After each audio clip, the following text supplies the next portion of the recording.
তুমি কি জানো পৃথিবীর সবচেয়ে বড় শত্রু হলো ভয়? মাশরাফি বিন মুর্তজা যদি ভয়কে জিততে দিতেন, 7 বার হাঁটুর অপারেশনের পর তিনি মাঠে ফিরতে পারতেন না। কিন্তু তিনি ফিরেছিলেন, কারণ তিনি জানতেন ভয় মানেই সম্ভাবনার দরজা। মানুষ ভাবে টাকা হারানোই আসল ক্ষতি, কিন্তু নেলসন ম্যান্ডেলা 27 বছর কারাগারে থেকেও সময়কে বিনিয়োগ করেছিলেন শেখার মধ্যে। টাকা নয়, সময়কেই তাকে নেতা বানিয়েছে। তুমি আজ সময় কোথায় দিচ্ছ, সেটাই ঠিক করবে কাল তুমি কেমন হবে। সুযোগ, সেটা একেবারেই আসে। তামিম ইকবাল যখন জাতীয় দলের ডাক পান, সেটাকে নষ্ট করেনি। প্রথম ম্যাচেই তিনি ভারতকে হারিয়ে দিয়েছিলেন। সুযোগ মানেই নতুন দরজা। তুমি ধরলে বদলাবে, মিস করলে হারাবে।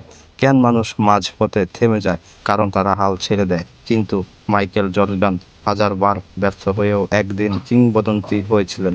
মনে রেখো, জয় সবসময় তাদেরই যারা শেষ পর্যন্ত লড়ে যায়। তুমি কি জানো, মাত্র 7 দিন শৃঙ্খলায় থাকলে তুমি পাল্টাতে পারবে? স্টিভ জবস প্রতিদিন ছোট ছোট অভ্যাস ধরে রেখে নিজের স্বপ্ন করেছিলেন। ছোট পরিবর্তনই বড় বিপ্লব আনে। স্বপ্ন ছাড়া কেউ বড় হয়নি।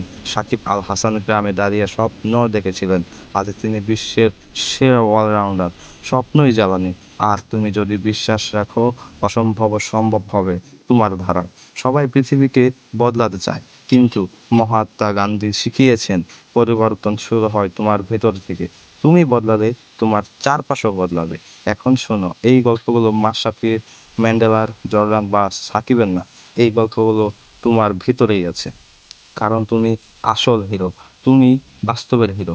তুমি যদি ভয় ভাঙো, সময়কে সম্মান করো, সুযোগ ধরো, আর হাল না ছাড়ো, তাহলে পৃথিবীও তোমার দিকে তাকাবে। তাহলে আমার একটাই প্রশ্ন, শুধু একটাই প্রশ্ন, তুমি কি নিজের জীবনের হিরো হতে প্রস্তুত?